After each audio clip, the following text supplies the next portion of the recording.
দান আৰু ইফ্ৰাইমক কিয় মোহৰ মৰা নহ'ব?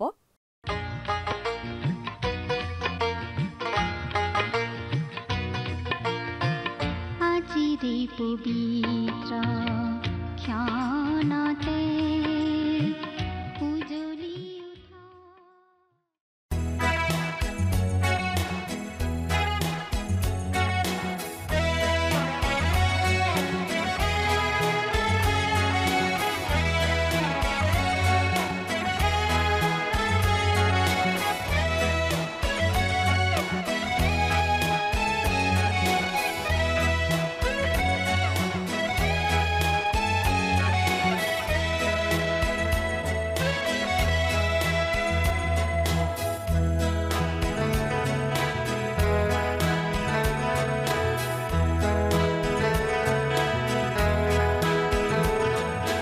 যিছু তোমাকে প্ৰাৰ্থিছো আজি, কাতৰে মাতিছো আজি, আমি প্ৰভু যিছু, যিছু তোমাকে প্ৰাৰ্থিছো আজি, কাতৰে মাতিছো আজি, আমি প্ৰভু যিছু।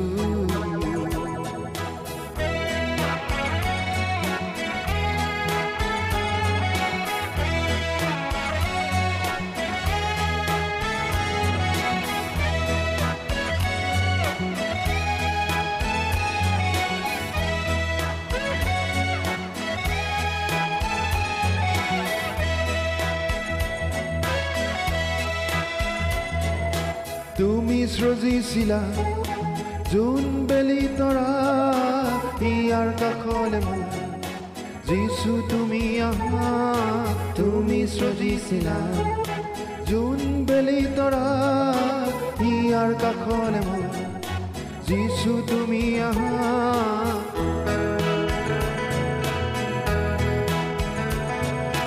যিছু তোমাকে প্ৰাৰ্থিছো আজি, কাতৰে মাতিছো আজি, আমি প্ৰভু যিছু, যিছু তোমাকে প্ৰাৰ্থিছো আজি, কাতৰে মাতিছো আজি, আমি প্ৰভু যিছু।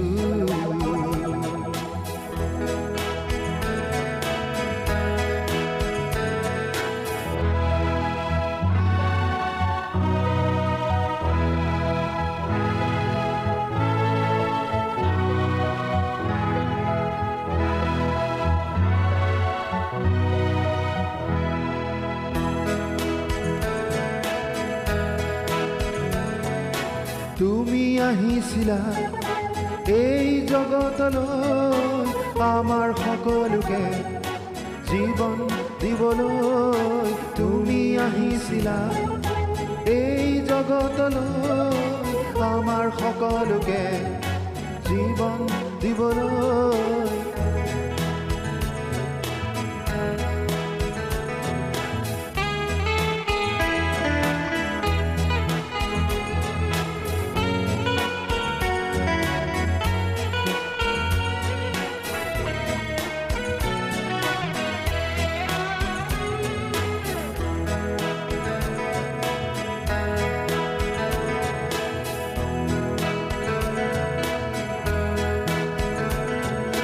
তোমাৰ প্ৰেমৰ কথা বৰ্ণাই নপৰেও, হোৱা যিছু তুমি চিৰদিনে মোৰ। তোমাৰ প্ৰেমৰ কথা বৰ্ণাই নপৰেও, হোৱা যিছু তুমি চিৰদিনে মোৰ।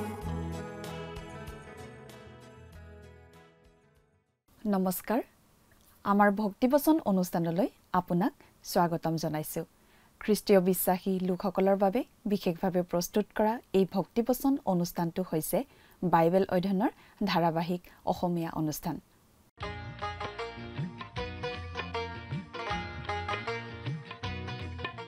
প্ৰিয় দৰ্শক, আপুনি যদি আমাৰ আগৰ অনুষ্ঠানটো শুনিছিল তেনেহলে আপোনাৰ নিশ্চয় মনত আছে যে আমি এতিয়া বাইবেলৰ নতুন নিয়ম খণ্ডৰ প্ৰকাশিত বাক্য নামৰ পুস্তকখন অধ্যয়ন কৰি আছো আৰু যোৱা অনুষ্ঠানত আমি এই প্ৰকাশিত বাক্য পুস্তকৰ ৭ নম্বৰ অধ্যায়ৰ ১ নম্বৰ পদৰ পৰা ৩ নম্বৰ পদলৈকে পঢ়ি তাৰ ভিত্তিত আগবঢ়োৱা আলোচনা শুনিবলৈ পালো।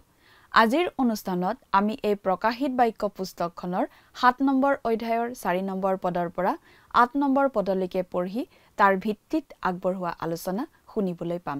৬ নম্বৰ অধ্যায়ৰ পৰা ১৮ নম্বৰ অধ্যায়ৰ মূল বিষয়বস্তু হৈছে পৃথিৱীত ঘটিবলগীয়া মহাক্লেশ। প্ৰভু যীশুৱে এটা এটাকৈ চাপবোৰ খুলিলে এটা এটাকৈ দৃশ্যবোৰ মুকলি হোৱা আমি দেখিবলৈ পাওঁ। এতিয়ালৈকে কেৱল ৬টা চাপ খোলা হৈছে। পঞ্চম চাবত আমি যীশুৰ হকে শ্বহীদ হোৱা লোকৰ সমষ্টি দেখিছিলোঁ।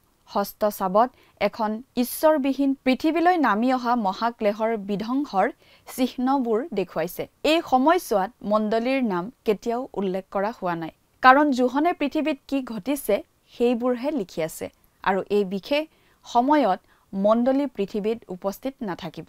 ৬ আৰু ৭ নম্বৰ চাপটো খোলাৰ মাজত এটা বিৰতি আমি দেখা পাওঁ। পৃথিৱীলৈ ঈশ্বৰৰ বিচাৰৰ দণ্ড নামি অহাৰ আগতে এটা বিশেষ কাম কৰিবলগীয়া আছে। সেইটো হৈছে ভয়ংকৰ আৰু আতংকৰ বিচাৰৰ পৰা ঈশ্বৰলৈ উৎসৰ্গিত দাস দাসীৰ সুৰক্ষা নিশ্চিত কৰা একান্ত প্ৰয়োজন। তেওঁলোকক চিনাক্ত কৰি মোহৰ মাৰি শেষ নকৰালৈকে পৃথিৱীৰ ওপৰলৈ সেই শাস্তিমূলক দিন ঈশ্বৰে আহিবলৈ নিদিয়ে। এতিয়া আমি এটা বিশেষ সংখ্যাৰ কথা পাম। আমি মন কৰা উচিত যে যেতিয়া ঈশ্বৰে ইছৰাইলৰ সৈতে লেনদেন কৰে তেতিয়া সদায় তেওঁ কিবা এটা তাৰিখ আৰু কিবা এটা সংখ্যাৰ সৈতে মোকাবিলা কৰে। আনহাতে যেতিয়া ঈশ্বৰে মণ্ডলীৰ সৈতে লেনদেন কৰে তেতিয়া তেওঁ তাৰিখ বা সংখ্যাৰ সৈতে লেনদেন নকৰে। পৌলে কেতিয়াও কাকো কোনো প্ৰতিবেদন দিয়া নাছিল তেওঁৰ যোগেৰে কিমানজনে ৰক্ষা পৰিল। আনকি যেতিয়া আমি মহাক্লেশৰ সময়ত পৰিত্ৰাণ পোৱা অনা ইহুদীসকলৰ মহান দলটোৰ ওচৰ পাওঁ তেতিয়াও তেওঁলোকৰ সংখ্যাটো দিয়া আমি নাপাওঁ। কিন্তু যেতিয়া ঈশ্বৰে ইছৰাইলৰ সৈতে লেনদেন কৰে তেতিয়া তেওঁ সংখ্যা আৰু তাৰিখৰ সৈতে মোকাবিলা কৰে।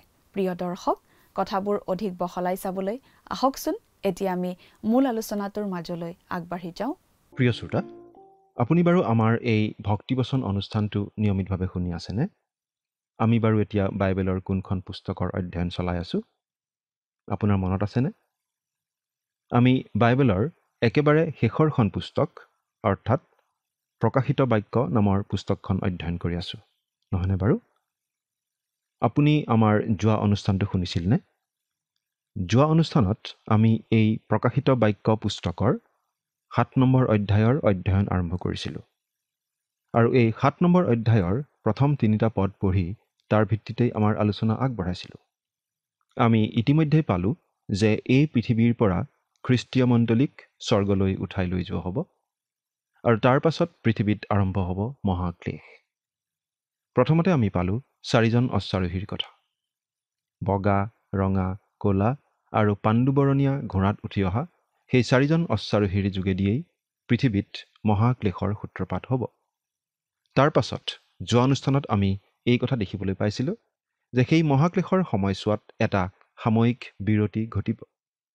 কিছুদিনৰ কাৰণে এই বিৰতি ঘটিব আৰু সেই সময়ছোৱাতে সেই সময়ত পৃথিৱীত থাকি যোৱা লোকসকলৰ যিসকল লোকে খ্ৰীষ্টত বিশ্বাস স্থাপন কৰিব সেই লোকসকলক কপালত চাপ মাৰি দিয়া হ'ব যাতে তেওঁলোক তাৰ পাছতেই পৃথিৱীত হ'বলগীয়া ভয়ংকৰ দিনবোৰৰ মাজেৰে নিৰাপদে পাৰ হৈ যাব পাৰে। সেই সময়ত কিন্তু খ্ৰীষ্টীয় মণ্ডলী পৃথিৱীত নাথাকে, থাকিব স্বৰ্গত, কাৰণ ইতিমধ্যেই পৃথিৱীৰ পৰা মণ্ডলীক উঠাই লৈ যোৱা হ'ব। আজিৰ অনুষ্ঠানত আমি প্ৰকাশিত বাক্য পুস্তকৰ ৭ নম্বৰ অধ্যায়ৰ ৪ নম্বৰ পদৰ পৰা আমাৰ আলোচনা আৰম্ভ কৰিম। আজি আমি বিশেষভাৱে পঢ়িবলৈ পাম ইছৰাইল জাতিৰ অৱশিষ্ট লোক কিছুমানক ঈশ্বৰে ৰক্ষা কৰাৰ কথা। প্ৰিয় শ্ৰোতা, এই কথা আমি আগতেও কেইবাবাৰো উল্লেখ কৰিছোঁ আৰু এতিয়াও ক'ব খোজোঁ যে যেতিয়া ঈশ্বৰে ইছৰাইল জাতিৰ সৈতে জড়িত কথা বতৰা প্ৰকাশ কৰে তেতিয়া তেওঁ সদায় দিন, বাৰ, তাৰিখ আদিৰ দ্বাৰা কথা কয় আৰু তেওঁ সদায় সংখ্যাৰ ব্যৱহাৰ কৰে। কিন্তু ঈশ্বৰে যেতিয়া খ্ৰীষ্টীয় মণ্ডলীৰ সৈতে জড়িত কথা বতৰা প্ৰকাশ কৰে তেওঁ দিন, বাৰ, তাৰিখ নাইবা সংখ্যা আদিৰ সহায় নলয় বা ব্যৱহাৰ নকৰে। পাচনি পৌলে কেতিয়াও কাৰো আগত কোনো প্ৰতিবেদন বা ৰিপৰ্ট দাঙি ধৰা নাছিল যে কোন ঠাইত কিমানজন লোকে খ্ৰীষ্টক গ্ৰহণ কৰিলে, কিমানজনে বাপ্তিস্ম গ্ৰহণ কৰিলে ইত্যাদি ইত্যাদি কথা তেওঁ সংখ্যা পৰিসংখ্যা আদিৰে ভৰাই ৰিপৰ্ট লিখিব লগা হোৱা নাছিল। এই প্ৰকাশিত বাক্য পুস্তকত আমি দেখিবলৈ পাওঁ যে পৃথিৱীত মহাক্লেশ চলি থকাৰ সময়তে অসংখ্য পৰজাতীয় অৰ্থাৎ অনাজিহুদী লোকে ঈশ্বৰলৈ ঘূৰি প্ৰভু যীশুক ত্ৰাণকৰ্তা বুলি গ্ৰহণ কৰিব।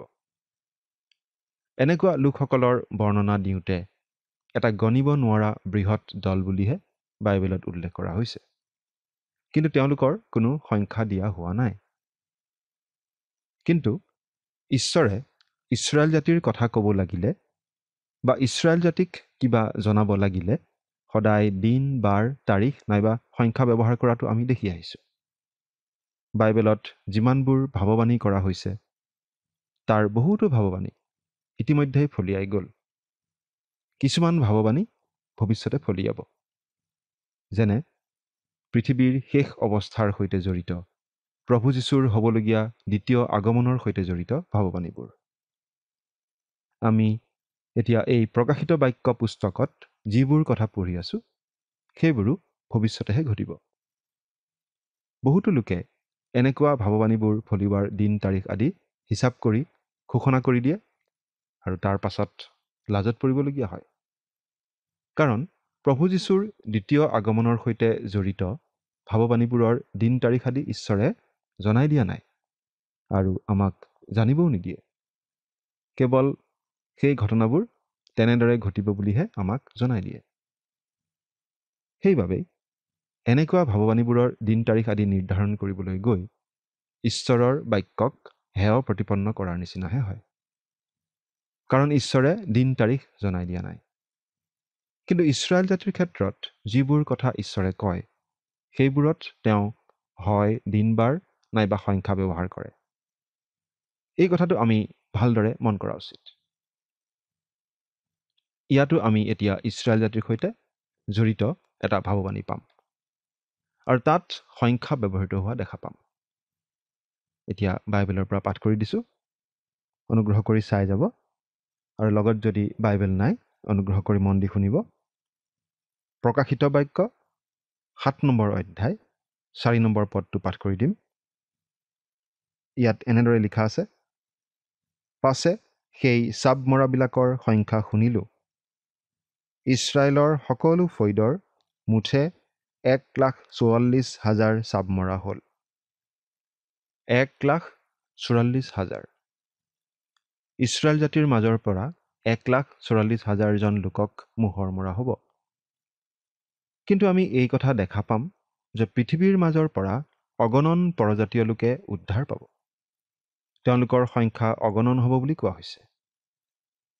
আজিলৈকে আমি যিমানবোৰ শুভবাৰ্তা প্ৰচাৰক, শিক্ষক আদিক লগ পাই আহিছোঁ বা শুনি আহিছোঁ, তেওঁলোকৰ সভাবোৰত যিমানবোৰ লোকে খ্ৰীষ্টক গ্ৰহণ কৰে সেই মানুহৰ সংখ্যা সদায় গণিব পৰা সংখ্যাই হয়।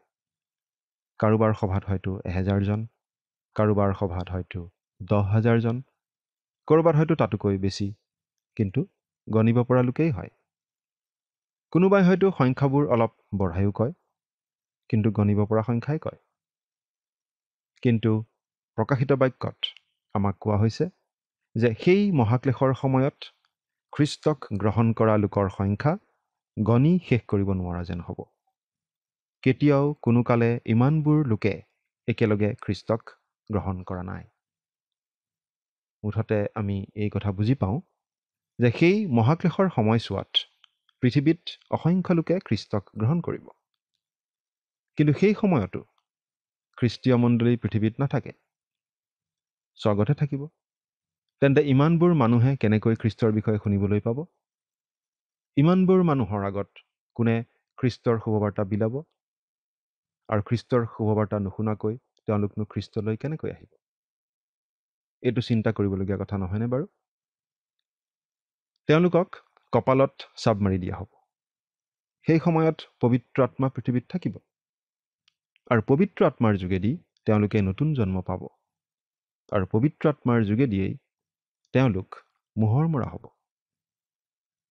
সেই মোহৰ মৰাৰ দ্বাৰা এইটো নিশ্চিত কৰা হ'ব যে তেওঁলোকে উদ্ধাৰ পাব। আমি যেতিয়া চিঠি এখন ৰেজিষ্টাৰ কৰি পঠিয়াওঁ তেতিয়া পোষ্ট অফিচত এটা বিশেষ মোহৰ মাৰি দিয়া হয়। সেই মোহৰটো মাৰি দিয়াৰ লগে লগে এই কথাটো আমি নিশ্চিতভাৱে জানো যে সেই চিঠিখন ঠিকমতে গৈ পাবগৈ উপযুক্ত ঠিকনাত। সেই মোহৰটো মাৰি দিয়াৰ অৰ্থ এইয়ে যে গোটেই ডাক বিভাগ সেই চিঠিখন ঠিকমতে গৈ পোৱাৰ দায়িত্বত আছে। সেই দায়িত্ব গোটেই বিভাগটোৱে মূৰ পাতি লৈছে। হয়তো চিঠিখন গৈ পাওঁতে কেতিয়াবা 2-এদিন দেৰি হ'বও পাৰে, কিন্তু গৈ পোৱাটো প্ৰায় খাটাং। মোহৰ মাৰি দিয়াৰ অৰ্থ এইটোৱেই। ঠিক একেদৰে সেই লোকসকলক পবিত্ৰ আত্মাৰ দ্বাৰা মোহৰ মাৰি দিয়াৰ দ্বাৰা এইটো নিশ্চিত কৰা হয় যে সেই মোহৰ মৰা লোকসকলে মহাক্লেশৰ মাজেৰে পাৰ হৈ গৈ পৰিত্ৰাণ লাভ কৰিবই। মানুহৰ ভুল হ'ব পাৰে, গাফিলতি হ'ব পাৰে, কিন্তু ঈশ্বৰৰ ভুল নহয়। ঈশ্বৰে গাফিলতি নেদেখুৱায়। প্ৰিয় শ্ৰোতা, আজি আমি নিশ্চিতভাৱে জানিব পাৰোঁ আমি স্বৰ্গলৈ যাম নে নাযাম। যদি আমি প্ৰভু যীশুক আমাৰ ত্ৰাণকৰ্তা বুলি গ্ৰহণ কৰোঁ তেতিয়া পবিত্ৰ আত্মাৰ শক্তিৰে আমি নতুন জন্ম লাভ কৰোঁ আৰু পবিত্ৰ আত্মাৰ দ্বাৰাই আমাক পিতৃ ঈশ্বৰে মোহৰ মাৰি দিয়ে। সেই মোহৰেই আমাক নিশ্চয়তা দিয়ে আমি ঈশ্বৰৰ সন্তান হোৱা বুলি, আমি পৰিত্ৰাণ পোৱা বুলি, আমি এদিন স্বৰ্গলৈ যাম বুলি। সেই নিশ্চয়তা আপুনি বাৰু লাভ কৰিছেনে? আমি নিজৰ শক্তিৰে নিজৰ চেষ্টাৰে কেতিয়াও নোৱাৰিলোহেঁতেন, কিন্তু একমাত্ৰ পবিত্ৰ আত্মাৰ শক্তিতহে সেইটো সম্ভৱপৰ হৈ উঠিছে। ইয়াত যে 1,44,000 লোকৰ কথা কৈছে, তেওঁলোকনো কোন? এই বিষয়ে আচলতে কোনো সন্দেহেই থাকিব নালাগে। এই 1,44,000 লোকে বৰ্তমানৰ কোনো বিশেষ দল বা গোষ্ঠীক নুবুজায়। সেই মহাক্লেশৰ সময়ত এই 1,44,000 লোকে উদ্ধাৰ পাব। ইছৰাইল জাতিৰ প্ৰতিটো ফৈদৰ পৰা। ইছৰাইল জাতি বিলুপ্ত হৈ নাযায়। সেই জাতিৰ কোনোটো ফৈদ বিলুপ্ত হৈ নাযায়। আজি পৃথিৱীত প্ৰায় 2 কোটিৰো অধিক যিহুদী লোক আছে। সেই সময়ত কিজানি সেই সংখ্যা আৰু বাঢ়িব। কিন্তু সেই লোকসকলৰ মাজৰ পৰা মুঠতে 1,44,000 লোকে খ্ৰীষ্টক গ্ৰহণ কৰিব। যিমানবোৰ যিহুদী লোক আছে সকলোৱে খ্ৰীষ্টলৈ নুঘূৰে, মাত্ৰ 1,44,000 সেই কালত খ্ৰীষ্টলৈ ঘূৰিব। কিছুমান লোকে আকৌ এই 1,44,000 সংখ্যাটো এটা প্ৰতীক বুলিহে ভাবে। কিন্তু ঈশ্বৰে জানো হিচাপ কৰিব নাজানে? তেওঁ যি ক'ব লাগে, যি জনাব লাগে স্পষ্টভাৱে জানো জনাব নোৱাৰে? তেওঁ নিশ্চয় পাৰে। সেইবাবে আমি বিশ্বাস কৰোঁ তেওঁ যদি 1,44,000 বুলি কৈছে তেন্তে 1,44,000 বুলিয়েই বুজাইছে, 1,45,000 নহয় বা আন কিবা সংখ্যা নহয়। ঈশ্বৰে ইছৰাইলৰ প্ৰত্যেক ফৈদৰ পৰাই এনেদৰে লোক বাছি ল'ব বা প্ৰত্যেক ফৈদৰ পৰাই লোক খ্ৰীষ্টলৈ আহিব। ঈশ্বৰে অব্ৰাহামক আমন্ত্ৰণ জনোৱা দিন ধৰি আজি পৰ্যন্ত ইছৰাইল জাতিৰ মাজত ঈশ্বৰ বিশ্বাসী লোক সংখ্যাত অতি তাকৰ হ'লেও সদায় আছে। অৱশ্যে পৰজাতীয় লোক অৰ্থাৎ অনা যিহুদী লোকসকলৰ মাজতো সদায় সংখ্যাত কম হ'লেও খ্ৰীষ্টীয় বিশ্বাসী লোক আছে। পাচনি পৌলে ৰোমিয়া পুস্তকৰ 9 নম্বৰ অধ্যায়ৰ 8 নম্বৰ পদত এনেদৰে লিখিছে, এই শাস্ত্ৰীয় বচনৰ অৰ্থ এই, শৰীৰৰ যি সন্তান তেওঁবিলাক ঈশ্বৰৰ সন্তান নহয়, কিন্তু প্ৰতিজ্ঞাৰ যি সন্তান তেওঁবিলাকহে বংশ বুলি গণিত হয়। এই কথা আজি সত্য। আকৌ ৰোমিয়া পুস্তকৰেই 11 নম্বৰ অধ্যায়ৰ 4 আৰু 5 নম্বৰ পদত আমি এনেদৰে পাওঁ, কিন্তু তেওঁলৈ ঐশ্বৰিক বাণীয়ে কি কয়, বাল দেৱতাৰ আগত আঁঠু নোলোৱাকৈ থকা এনে 7,000 মানুহ মই নিজলৈ অৱশিষ্ট ৰাখিলোঁ। এইদৰে বৰ্তমান কালতো অনুগ্ৰহেৰে মনোনীত কৰা অৱশিষ্ট লোক আছে। সেই সময়তো খ্ৰীষ্টীয় বিশ্বাসীসকলৰ মাজত সংখ্যাত তাকৰ হ'লেও যিহুদী লোক আছিল। ভৱিষ্যতে মহাক্লেশৰ সময়তো থাকিব। আৰু কিমানজন লোক থাকিব তাৰ সংখ্যাটো আমাক ইয়াত দি দিয়া হৈছে। এওঁলোকেই পৃথিৱীত সেই মহাক্লেশৰ দিনবোৰ দেখিব।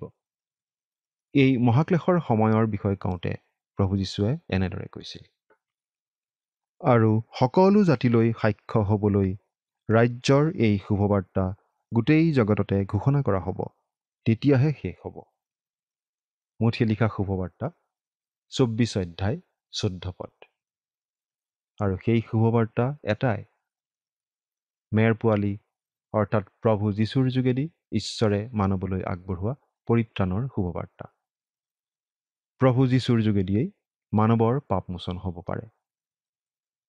বাইবেলত আমি এনেদৰে পাওঁ, পাছদিনা তেওঁৰ ওচৰলৈ যীচুক অহা দেখি তেওঁ ক'লে, জগতৰ পাপ নিওতা ঈশ্বৰৰ মেৰ পোৱালিক চোৱা। যোহনে লিখা শুভবাৰ্তা 1 অধ্যায় 29 আৰু 30 পদ। সেই মহাক্লেশৰ সময়ত গোটেই পৃথিৱীতে খ্ৰীষ্টৰ এই শুভবাৰ্তা বিয়পি পৰিব। এতিয়া 5 নম্বৰ পদৰ পৰা 8 নম্বৰ পদলৈকে পাঠ কৰি দিম। ইয়াত আমি এনেদৰে পাওঁ, যিহুদাৰ ফৈদৰ চাব মৰা 12,000, ৰুবেনৰ ফৈদৰ 12,000, গাদৰ ফৈদৰ 12,000, আছেৰৰ ফৈদৰ 12,000, নপ্তালিৰ ফৈদৰ 12,000, মনচিৰ ফৈদৰ 12,000, চিমিয়নৰ ফৈদৰ 12,000, লেবীৰ ফৈদৰ 12,000, ইছাখৰৰ ফৈদৰ 12,000, জবুলুনৰ ফৈদৰ 12,000, যোচেফৰ ফৈদৰ 12,000, বিন্যামিনৰ ফৈদৰ চাব মৰা 12,000। ইছৰাইল জাতিৰ 12 ফৈদৰ প্ৰতিটো ফৈদৰ পৰা 12,000কৈ লোকক মোহৰ মৰা হ'ব। 12টা ফৈদৰ পৰা 12,000কৈ হ'লে মুঠতে হয় 1,44,000জন লোক। একেবাৰে সঠিক হিচাপ এটা ইয়াত দি দিয়া হৈছে। গতিকে 1,44,000 সংখ্যাটোৱে কিবা বেলেগ বুজায় বুলি আমি ভাবিব লাগেনে বাৰু? নিশ্চয় নালাগে। আমি পুৰণি নিয়মত পাই আহিছোঁ যে ঈশ্বৰে বাৰে বাৰে ইছৰাইলৰ আগত প্ৰতিজ্ঞা কৰিছিল যে তেওঁ এই পৃথিৱীত তেওঁৰ ৰাজ্য প্ৰতিষ্ঠা কৰিব। সেই ৰাজ্য এই পৃথিৱীত হ'ব যেতিয়া প্ৰভু যীশু আকৌ আহিব আৰু তেওঁৰ 1000 বছৰীয়া ন্যায় শাসন প্ৰতিষ্ঠা কৰিবহি। সেই সময়ছোৱা হ'ব এটা পৰীক্ষামূলক সময়। তাৰ পাছত অনন্তকাল ধৰি থাকিব প্ৰভু যীশুৰ সেই ৰাজ্য। ইয়াত ইছৰাইলৰ 12টা ফৈদৰ কথা উল্লেখ কৰা হৈছে। এজন পণ্ডিতৰ মতে ঈশ্বৰে মুঠতে 13 বাৰ এই 12টা ফৈদৰ নাম উল্লেখ কৰিছে। আন এজনৰ মতে 18 বাৰ।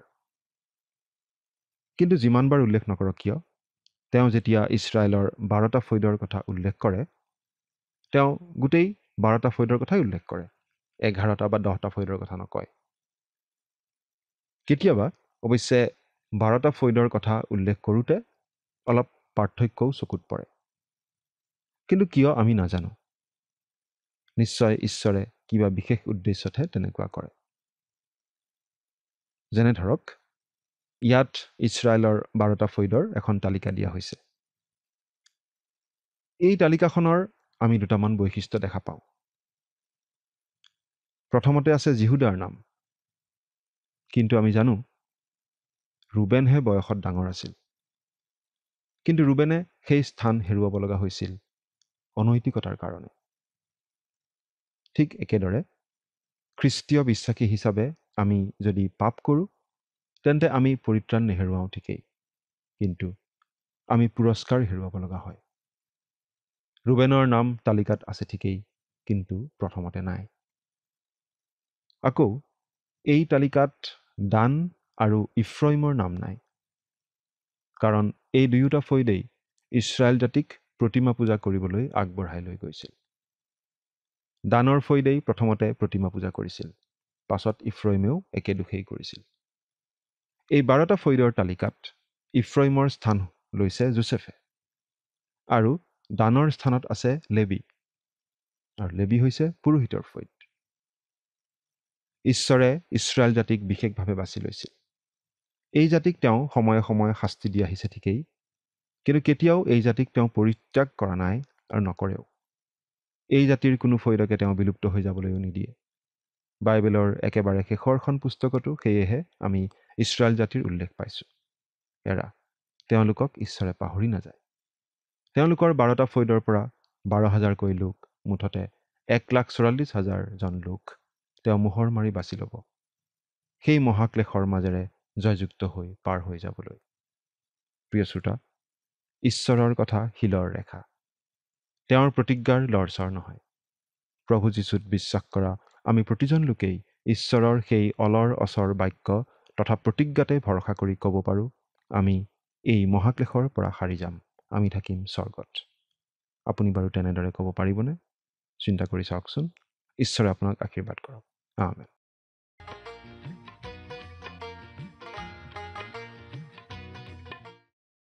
ইছৰাইলৰ 12টা ফৈদৰ প্ৰতিটো ফৈদৰ পৰা 12,000কৈ, মুঠতে 1,44,000জন লোকৰ কথা উল্লেখ কৰা হৈছে, যিসকলক ঈশ্বৰে বিশেষভাৱে মোহৰ মাৰিব। তেওঁলোক হ'ব ইছৰাইলৰ অৱশিষ্ট লোক, যিসকলে ঈশ্বৰত বিশ্বাস ৰাখিব। আমিও দেখিবলৈ পাওঁ যে এই তালিকাৰ পৰা দান আৰু ইফ্ৰাইমৰ ফৈদ বাদ দিয়া হৈছে। এই দুয়োটা ফৈদে জাতিটোক আন ধৰণৰ সেৱা উপাসনাৰ দিশলৈ লৈ যোৱাৰ বাবে দোষী আছিল। দান আছিল প্ৰথমটো ফৈদ, যি ঈশ্বৰৰ পৰা আন দিশলৈ গুচি গৈছিল। এই ফৈদকো ঈশ্বৰে ক্ষমা কৰিব, কাৰণ 1000 বছৰীয়া শাসনকালত দান জনগোষ্ঠীও থাকিব। কিন্তু মহাক্লেশৰ সময়ত সাক্ষ্য দিয়াৰ উদ্দেশ্যে তেওঁলোকক মোহৰ মৰা হোৱা নাই। ইফ্ৰাইমো একে দোষতে দোষী আছিল। ইফ্ৰাইম আছিল সেই জনগোষ্ঠী যিয়ে ইছৰাইল ৰাজ্য বিভাজনত নেতৃত্ব দিছিল। প্ৰিয় দৰ্শক, আজিলৈ আমাৰ অনুষ্ঠানটো ইমানতে সামৰণি মাৰিব খুজিছোঁ। পৰৱৰ্তী অনুষ্ঠানত আপোনালোকক পুনৰ লগ পোৱাৰ আশা ৰাখিলোঁ। সামৰণিতে আহক খন্তেক প্ৰাৰ্থনাত মূৰ দুৱাওঁ। স্বৰ্গত থকা অতি মৰমীয়াল দয়ালু পিতৃ ঈশ্বৰ, প্ৰভু তোমাক ধন্যবাদ দিছোঁ। তুমি সুন্দৰ সময় দান কৰিলা তোমাৰ পবিত্ৰ বাক্য অধ্যয়নৰ বাবে। বিশেষকৈ পিতৃ, যি তোমাৰ পবিত্ৰ বাক্য এই সময়তে অধ্যয়ন কৰা হ'ল, আৰু এই বাক্য প্ৰভু যিমানসকল দৰ্শকসকলে প্ৰভু অধ্যয়ন কৰিছে, প্ৰভু তেওঁলোকে প্ৰত্যেকে বুজি পাইছে বুলি বিশ্বাস ৰাখোঁ। আৰু প্ৰভু সেয়েহে যি তুমি অহাৰ দিন নিচেই ওচৰ, আৰু সেই দিনলৈ যাতে প্ৰত্যেকেই প্ৰভু নিজকে সলনি কৰি শুদ্ধ পথত যাতে পৰিচালিত হ'ব পাৰিব, তেনে প্ৰভু তুমি আশীৰ্বাদ প্ৰত্যেকৰ জীৱনত দান কৰা, আৰু যাতে প্ৰত্যেকে প্ৰভু বিশ্বাসত থিৰে হ'ব পাৰিব, তেনে তুমি আশীৰ্বাদ কৰা। এই সকলো যাচনা মহান ত্ৰাণকৰ্তা প্ৰভু যীশুখ্ৰীষ্টৰ নামত অৰ্পণ কৰিছোঁ। আমেন। প্ৰিয় দৰ্শক, যোৱা অনুষ্ঠানৰ প্ৰশ্নটোৰ শুদ্ধ উত্তৰটো হৈছে অপশ্যন বি, মহাক্লেশৰ। আজিৰ অনুষ্ঠানৰ ওপৰত আধাৰিত প্ৰশ্নটো হৈছে ইছৰাইলৰ 12টা ফৈদৰ জ্যেষ্ঠজন কোন আছিল? Option A Zebulun, option B Benjamin, option C Dan, option D Reuben. প্ৰিয় দৰ্শক, আজিৰ প্ৰশ্নৰ সঠিক উত্তৰটো আজি সন্ধিয়া 6 বজাৰ আগেয়ে আপোনাৰ নাম আৰু সম্পূৰ্ণ ঠিকনাৰে সৈতে আমালৈ 7429840242 নম্বৰত SMS নাইবা হোৱাটছআপ যোগে প্ৰেৰণ কৰক। প্ৰিয় দৰ্শক, আপুনি যদি আমাৰ এই অনুষ্ঠানৰ যোগেদি আশীৰ্বাদপ্ৰাপ্ত হৈছে আৰু আমাৰ লগত কথা পাতিবলৈ বিচাৰিছে বা আপোনাক প্ৰাৰ্থনাৰ সহায়ো পৰামৰ্শ লাগে, তেন্তে আমালৈ 7429840242 এই নম্বৰত পোনপটীয়াকৈ ফোন কৰিব পাৰিব। ধন্যবাদ।